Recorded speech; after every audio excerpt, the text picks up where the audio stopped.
पुनर्जागरण का प्रारंभ इटली के फ्लोरेंस नगर से माना जाता है। इटली के महान कवि दांते को पुनर्जागरण का अग्रदूत माना जाता है। इनका जन्म फ्लोरेंस नगर में हुआ था। दांते ने प्राचीन लैटिन भाषा को छोड़कर तत्कालीन इटली की बोलचाल की भाषा टस्कन में डिवाइन कॉमेडी नामक काव्य लिखा था। इसमें दांते ने स्वर्ग और नर्क की एक काल्पनिक यात्रा का वर्णन किया था। दांते के बाद पुनर्जागरण की भावना का प्रचुर देने वाला दूसरा व्यक्ति पेट्रोक था। पेट्रोक को मानवतावाद का संस्थापक माना जाता है। वह इटली का निवासी था। इटालियन गद्य का जनक कहानीकार बोccaccio को माना जाता है। कहानीकार बोccaccio की डेकामेरॉन प्रसिद्ध पुस्तक है। आधुनिक विश्व का प्रथम राजनीतिक चिंतक फ्लोरेंस निवासी मैकियावेली को माना जाता है। मैकियावेली की प्रसिद्ध पुस्तक द प्रिंस जो राज्य का एक नवीन चित्र प्रस्तुत करती है। आधुनिक राजनीतिक दर्शन का जनक मैकियावेली को माना जाता है। पुनर्जागरण की भावना की पूर्ण अभिव्यक्ति इटली के 3 कलाकारों की कृतियों में मिलती है। ये कलाकार थे Leonardo da Vinci, Michael Angelo और राफेल। लियोनार्दो दा विंची एक बहुमुखी प्रतिभा संपन्न व्यक्ति था। वह चित्रकार, मूर्तिकार, इंजीनियर, वैज्ञानिक, दार्शनिक, कवि और गायक था। Leonardo da Vinci the last सपर और मोनालिसा नामक अमर चित्रों के रचयिता होने के कारण प्रसिद्ध थे। माइकल एंजेलो भी एक अद्भुत मूर्तिकार एवं चित्रकार था। The last judgement and the fall of man Michelangelo की कृति है। सिस्तान के गिरजाघर की छत में माइकल एंजेलो के द्वारा ही चित्र बनाए गए हैं। राफेल भी इटली का एक चित्रकार था। इसकी सर्वश्रेष्ठ कृति जीसस क्राइस्ट की माता मेडोना का चित्र है। पुनर्जागरण काल में चित्रकला का जनक जियाटो को माना जाता है। पुनर्जागरण काल का सर्वश्रेष्ठ निबंधकार इंग्लैंड का फ्रांसीसी बेकन था। हॉलैंड के इरासमस ने अपनी पुस्तक द ग्रेज ऑफ फॉली में व्यंग्यात्मक ढंग से पादरियों के अनैतिक जीवन और ईसाई धर्म की कुरीतियों पर प्रहार किया था। द ग्रेज ऑफ फॉली के इंग्लैंड के लेखक टॉमस मोर ने अपनी पुस्तक यूटोपिया में आदर्श समाज का चित्र प्रस्तुत किया है। मार्टिन लूथर ने जर्मन भाषा में बाइबिल का अनुवाद प्रस्तुत किया था। रोमियो एंड जूलियट शेक्सपियर की अमर कृति है। इंग्लैंड के रोजर बेकन को आधुनिक प्रयोगात्मक विज्ञान का जन्मदाता माना जाता है। इंग्लैंड के रोजर बेकन को आधुनिक प्रयोगात्मक विज्ञान का जन्मदाता माना जाता है। पृथ्वी सौरमंडल का केंद्र है। इसका खंडन सर्वप्रथम पोलैंड निवासी कोपरनिकस ने किया था। गलीलियो 1560 से 1642 ईस्वी ने भी कोपरनिकस के सिद्धांत का समर्थन किया। जर्मनी के प्रसिद्ध वैज्ञानिक केपला और केपलर ने गणित की सहायता से ये बताया कि ये ग्रह सूर्य के चारों ओर किस प्रकार घूमते हैं। न्यूटन ने गुरुत्वाकर्षण के नियम का पता लगाया। धर्म सुधार आंदोलन की शुरुआत 16वीं सदी में हुई। धर्म सुधार आंदोलन का प्रवर्तक मार्टिन लूथर था, जो जर्मनी का रहने वाला था। इसने बाइबिल का अनुवाद जर्मन भाषा में किया। धर्म सुधार आंदोलन की शुरुआत इंग्लैंड में हुई। जॉन विक्लिफ को धर्म सुधार आंदोलन का प्रातःकालीन तारा कहा जाता है। इसके अनुयायी लेलाड्रस कहलाते थे। अमेरिका की खोज क्रिस्टोफर कोलंबस ने की थी। अमेरिगो वेसुपूसी इटली के थे। इनके नाम पर अमेरिका का नाम अमेरिका पड़ा। अमेरिगो वेस्पूसी इटली की थी, ठीक है ना। अमेरिगो वेस्पूसी, इसी के नाम पर अमेरिका का नाम अमेरिका पड़ा। प्रशांत महासागर का नामकरण स्पेन निवासी मैगलन ने किया। समुद्री मार्ग से पूर्ण विश्व का चक्कर लगाने वाला प्रथम व्यक्ति मैगलन था। अमेरिका का स्वतंत्रता संग्राम। तो अमेरिका में ब्रिटिश औपनिवेशिक साम्राज्य की नींव जेम्स प्रथम के शासनकाल में डाली गई। रेड इंडियंस अमेरिका के मूल निवासी थे। अमेरिका का स्वतंत्रता युद्ध जो था वो 1783 में पेरिस की संधि के साथ समाप्त हो गया। अमेरिका को पूर्ण स्वतंत्रता 4 जुलाई 1776 को मिली। अमेरिका स्वतंत्रता संग्राम का नायक जॉर्ज वाशिंगटन थे, जो बाद में अमेरिका के पहले राष्ट्रपति बने। अमेरिकी स्वतंत्रता संग्राम का तत्कालिक कारण बोस्टन की चाय पार्टी थी, जो 16 दिसंबर 1773 को हुई थी। इसी घटना से अमेरिका का स्वतंत्रता संग्राम प्रारंभ हुआ। इस घटना का नायक सैमुअल एडम्स था। प्रजातंत्र की स्थापना सर्वप्रथम अमेरिका में हुई। इसे ही आधुनिक गणतंत्र की जननी कहा जाता है। धर्मनिरपेक्ष राज्य की स्थापना भी सर्वप्रथम अमेरिका में हुई।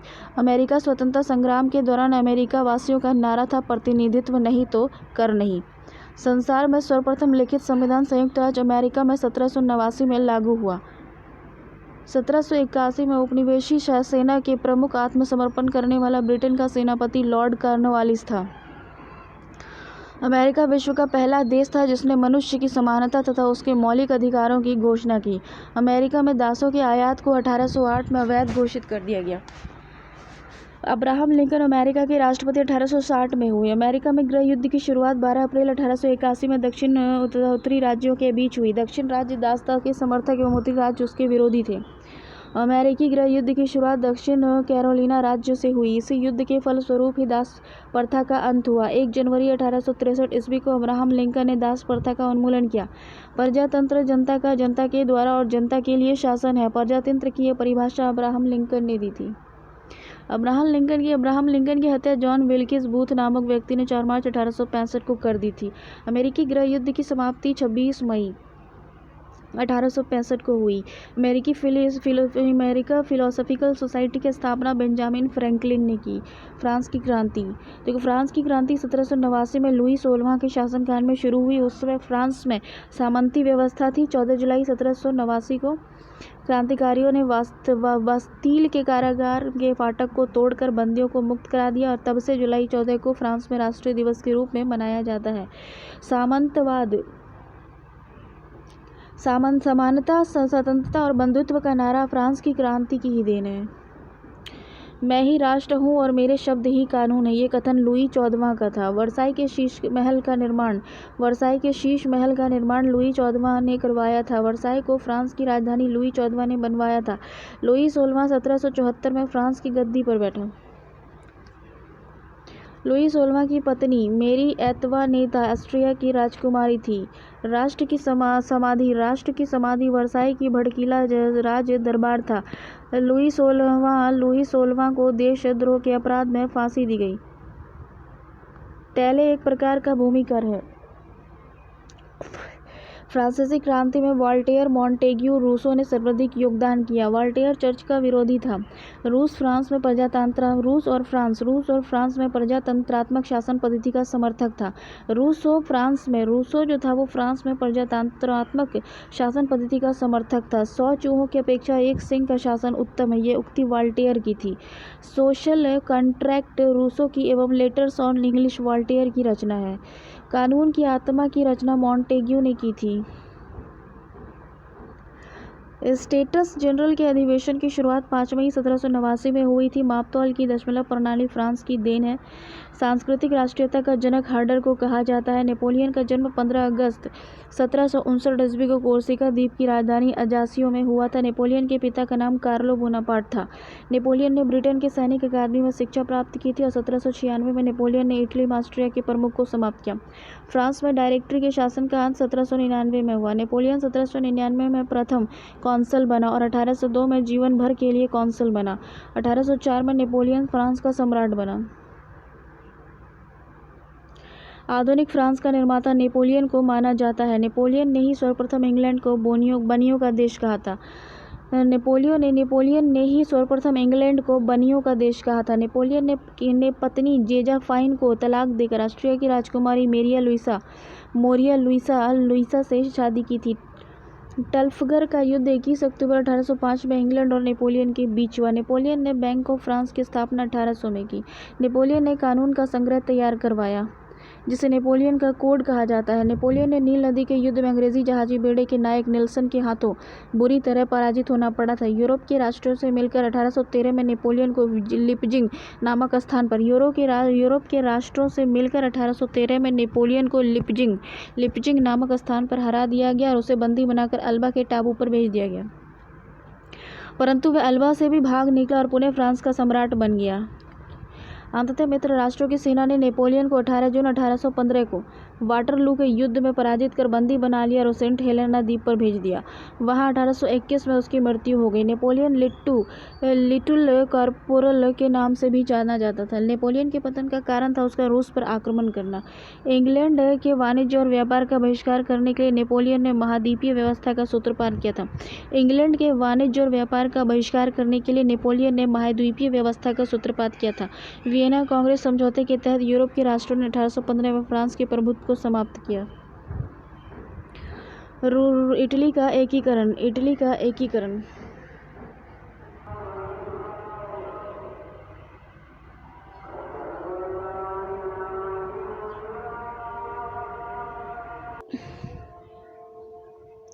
देखो इटली का एकीकरण हो गया ना। 19वीं सदी के पूर्वार्ध इटली में 13 राज्य थे, ठीक है ना। इटली के एकीकरण का जनक जोसेफ मैजिनी को माना जाता है।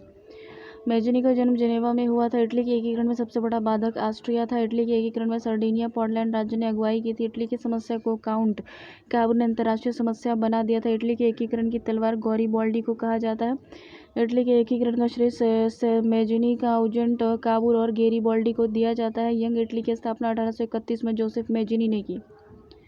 गैरीबॉल्डी लाल कुर्ती नाम से सेना का संगठन ने किया था। कार्बोनरी सोसाइटी का संस्थापक गिवर्टी था। विक्टर एमैनुअल सर्डिनिया का शासक था। इटली के एकीकरण की शुरुआत लोम्बार्डी और सार्डिनिया के राज्यों के मेल से हुआ। इटली राष्ट्र का जन्म 2 अप्रैल 1860 को माना जाता है। 1871 में रोम को संयुक्त इटली का राजधानी घोषित किया गया। यदि समाज में क्रांति लानी हो तो क्रांति का नेतृत्व नवयुवकों के हाथों में दे दो, यह कथन जोसेफ मैजिनी का था। इटली का एकीकरण 1871 में काउंट काबूर ने किया था। इटली की एकता का जन्मदाता नेपोलियन था। जर्मनी का एकीकरण हो गया। जर्मनी का एकीकरण बिस्मार्क ने किया। बिस्मार्क प्रशा के शासक विलियम्स प्रथम का प्रधानमंत्री था। जर्मनी का सबसे शक्तिशाली राजा प्रशा था। बिस्मार्क जर्मनी का एकीकरण प्रशा के नेतृत्व में चाहता था। विलियम्स को जर्मन संघ के सम्राट का ताज 8 फरवरी 1871 को पहनाया गया। बिस्मार्क को सबसे अधिक भय फ्रांस से था।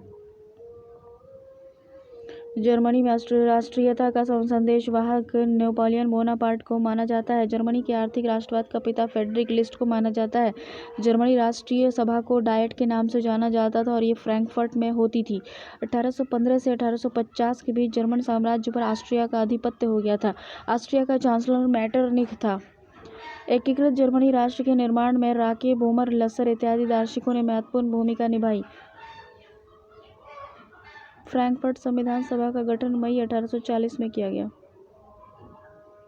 विलियम प्रथम के शासनकाल में प्रशा का रक्षा मंत्री वान रून और सेनापति वान वॉल्टेक था। 23 सितंबर 1862 को बिस्मार्क प्रशा का चांसलर बना। बिस्मार्क का जन्म 1 अप्रैल 1815 को वेडनबर्ग में हुआ। विलियम प्रथम ने बिस्मार्क को बाजीगर कहा था। सेरेजोवा का युद्ध 1866 में ऑस्ट्रिया ने प्रशा के आगे आत्मसमर्पण कर दिया था। 23 अगस्त 1866 के प्राग संधि के तहत ऑस्ट्रिया जर्मन संघ में शामिल हुआ। फ्रांस एवं प्रशा के बीच सेडोन का युद्ध 15 जुलाई 1870 को हुआ। नेपोलियन तृतीय ने प्रशा के आगे से 1 सितंबर 1870 को आत्मसमर्पण किया। बिस्मार्क ने जर्मनी के सम्राट विलियम प्रथम का राज्याभिषेक वर्साई के राजमहल में किया। फ्रैंकफर्ट की संधि 10 मई 1871 को फ्रांस और प्रशा के बीच हुई। सूडान के युद्ध के बाद जर्मनी का एकीकरण संभव हो सका। देखो रूसी क्रांति।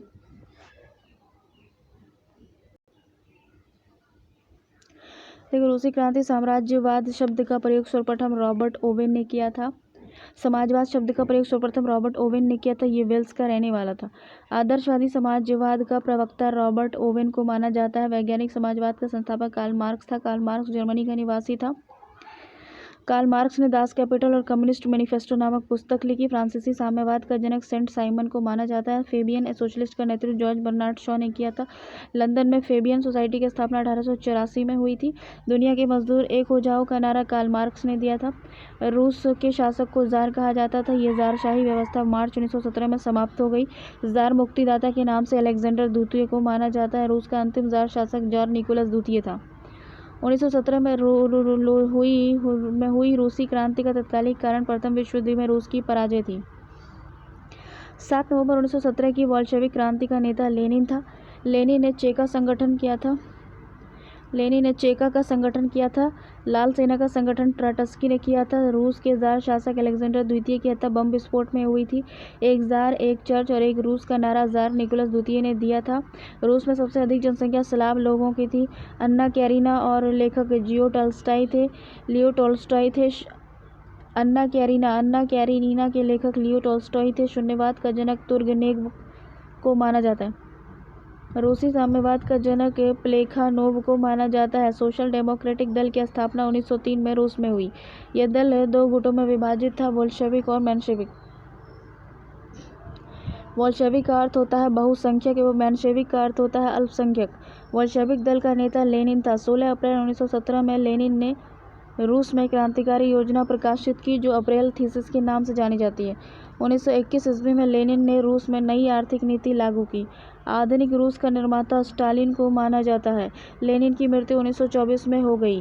राइट्स ऑफ मैन का लेखक टॉमस पेन था। मदर की रचना मैक्सिम गोर्की ने की थी। स्थायी क्रांति के सिद्धांत का प्रवर्तक ट्रॉट्स्की था। प्रथम विश्व युद्ध के दौरान लेनिन का नारा था, युद्ध का अंत करो।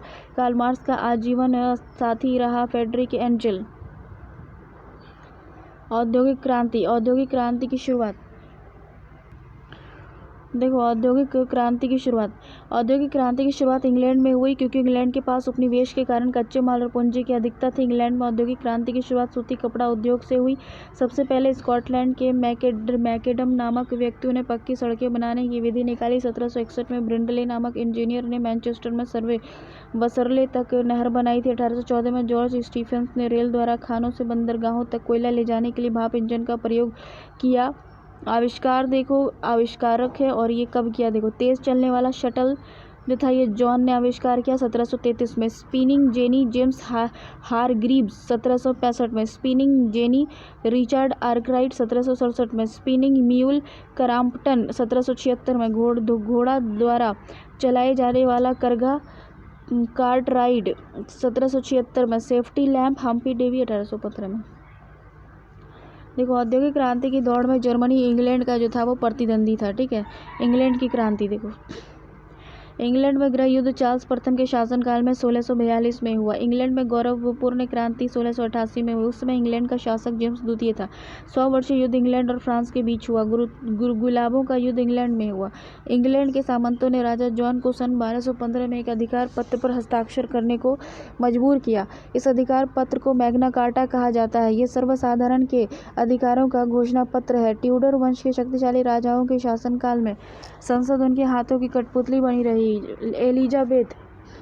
एलिजाबेथ प्रथम का संबंध ट्यूडर वंश से था। इंग्लैंड में गृह युद्ध 7 वर्षों तक चला। इंग्लैंड के राजा चार्ल्स प्रथम को फांसी की सजा दी गई। गृह युद्ध के दौरान राजा के समर्थकों को कैवेलियर कहा गया था और संसद के समर्थकों को राउंडहेडर्स कहा गया था।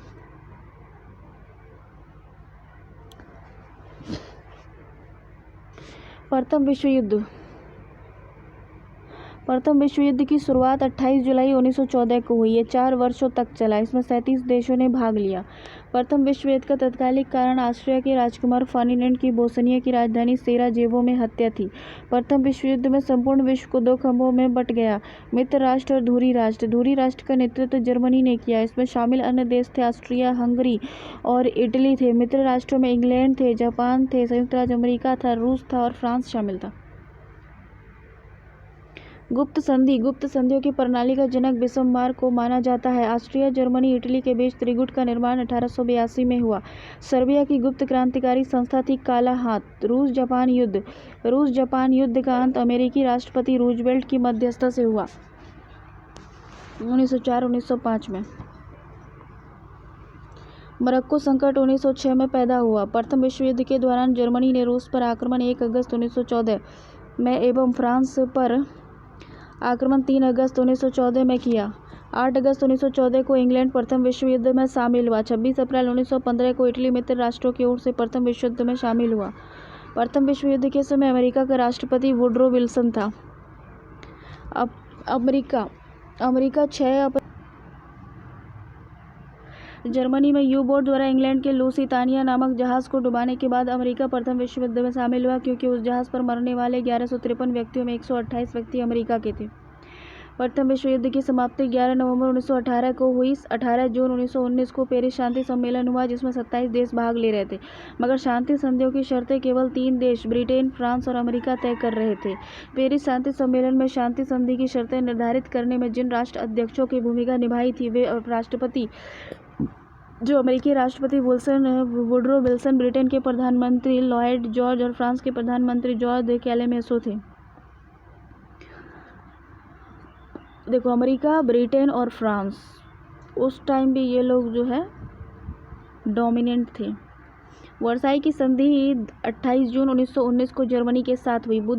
युद्ध के हर्जाने के रूप में जर्मनी से 6 अरब 50 करोड़ पोलैंड की राशि की मांग की गई। अंतर्राष्ट्रीय क्षेत्र में प्रथम विश्व युद्ध का सबसे बड़ा योगदान राष्ट्र संघ की स्थापना थी। प्रथम विश्व युद्ध के दौरान होने वाले वर्साई की संधि में द्वितीय विश्व युद्ध का बीजारोपण हुआ। देखो, चीनी क्रांति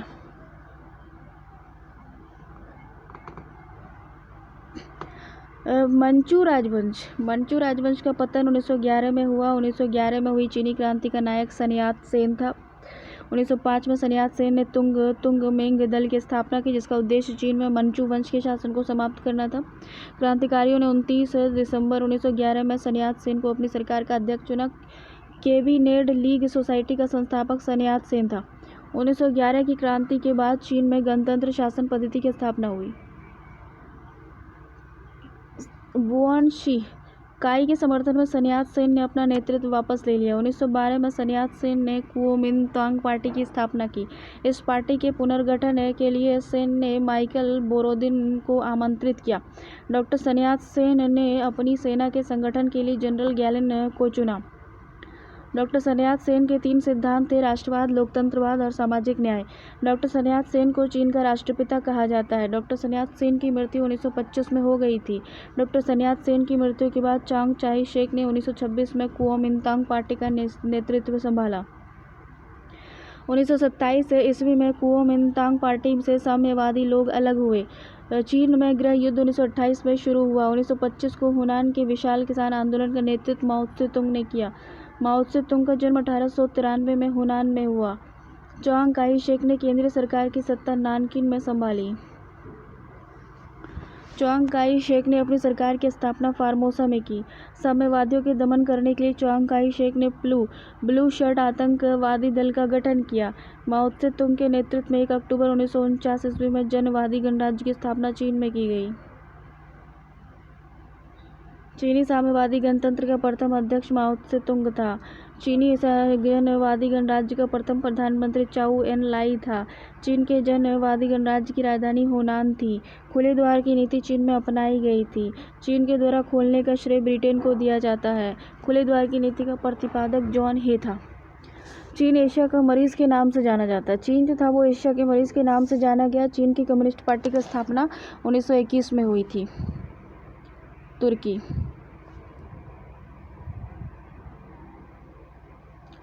देखो, तुर्की है, ठीक है। कहाँ गया तुर्की? तुर्की को यूरोप का मरीज़ कहा जाता है और चाइना को एशिया का मरीज़ कहा जाता है, ठीक है ना। तो तुर्की को यूरोप का मरीज़ कहा जाता था। पान इस्लामिज्म का नारा अब्दुल हमीद द्वितीय ने दिया था। युवा तुर्क आंदोलन की शुरुआत अब्दुल हमीद द्वितीय के शासनकाल में 1908 में हुई। प्रथम विश्व युद्ध के बाद तुर्की के साथ भीषण अपमानजनक संधि सेब्रे की संधि 10 अगस्त 1920 को की गई। मुस्तफ़ा कमाल पाशा ने इसे मानने से इनकार कर दिया। आधुनिक तुर्की का निर्माता मुस्तफ़ा कमाल पाशा को माना जाता है। इसे अतातुर्क भी यानी तुर्की के पिता के नाम से भी जाना जाता है।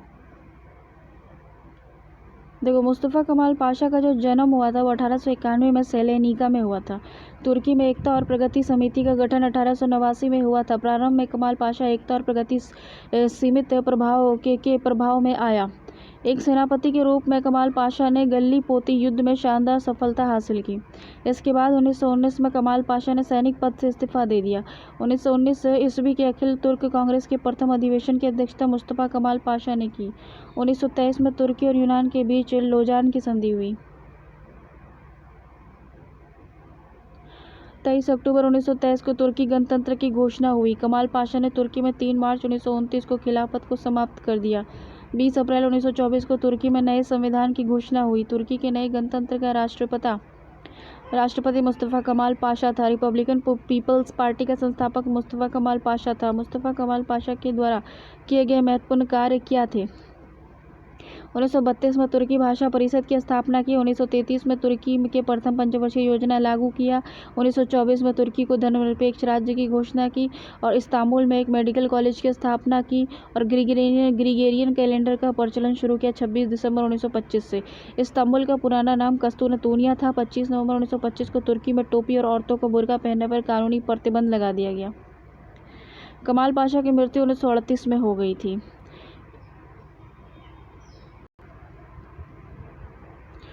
फासिज्म का उदय सर्वप्रथम इटली में हुआ, ठीक है ना। फासिज्म का उदय सर्वप्रथम इटली में हुआ। इसका जन्मदाता मुसोलिनी को माना जाता है। मुसोलिनी का जन्म 1883 में रोमाना में हुआ था। मुसोलिनी के दल का नाम फासिस्टवाद या इसकी स्थापना मिलान में की गई थी। ड्यूस के नाम से मुसोलिनी को पुकारा जाता है। फांसीवादी राष्ट्रवाद का समर्थन करते थे। फांसीवादी दल के स्वयंसेवक काली कमीज पहनते थे। मुसोलिनी ने डियोज को सेना का अधिकारी नियुक्त किया। मुसोलिनी द्वारा बनाए गए निगमों की संख्या 22 थी। राष्ट्रीय निगम परिषद का अध्यक्ष मुसोलिनी था, जिसकी सदस्यों की संख्या 500 थी। Grand council of fascist party के सदस्यों की संख्या 25 थी। मुसोलिनी ने अक्टूबर 1922 में रोम पर और 1935 में अबिसिनिया पर आक्रमण किया था।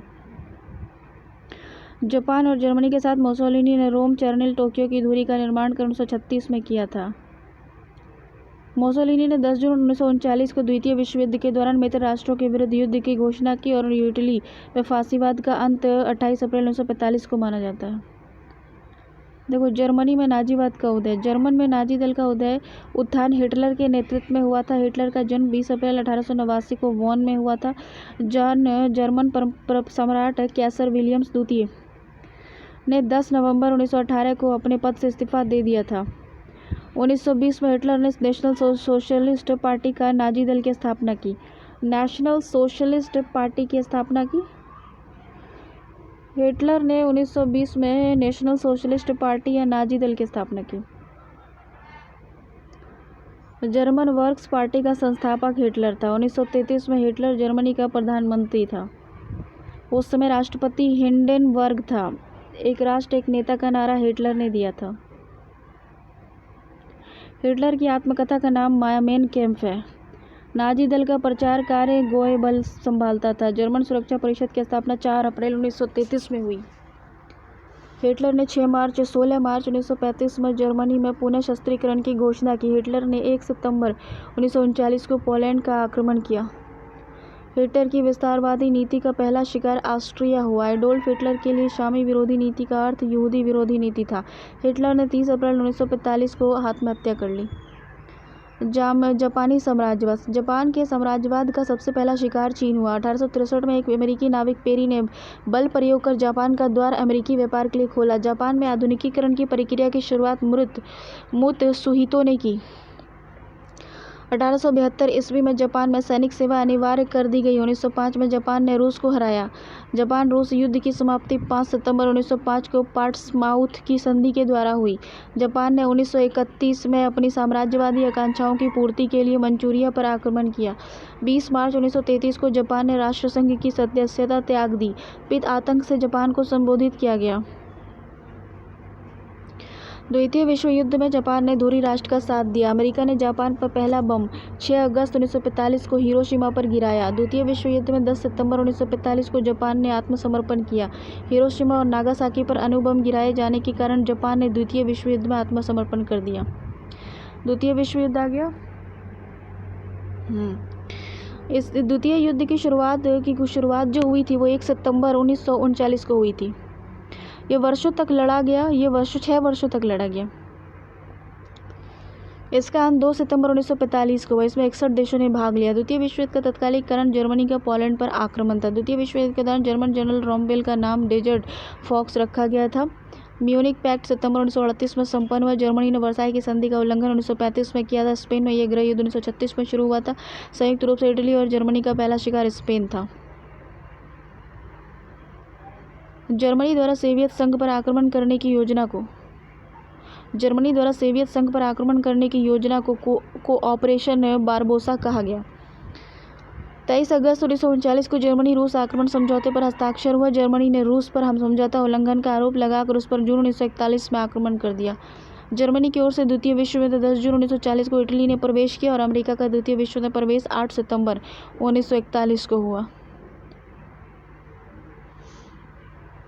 द्वितीय विश्व युद्ध के समय इंग्लैंड का प्रधानमंत्री विंस्टन चर्चिल और अमेरिका का राष्ट्रपति फ्रैंकलिन डी रूजवेल्ट था।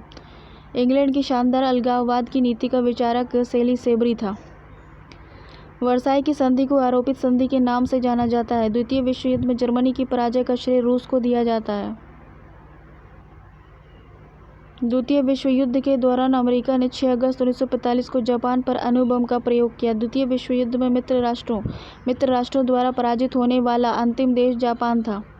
अमेरिका ने हिरोशिमा पर फैटमैन तथा नागासाकी पर लिटिल्स बॉय नामक एटम बम को 100 मेगावाट का था गिराया।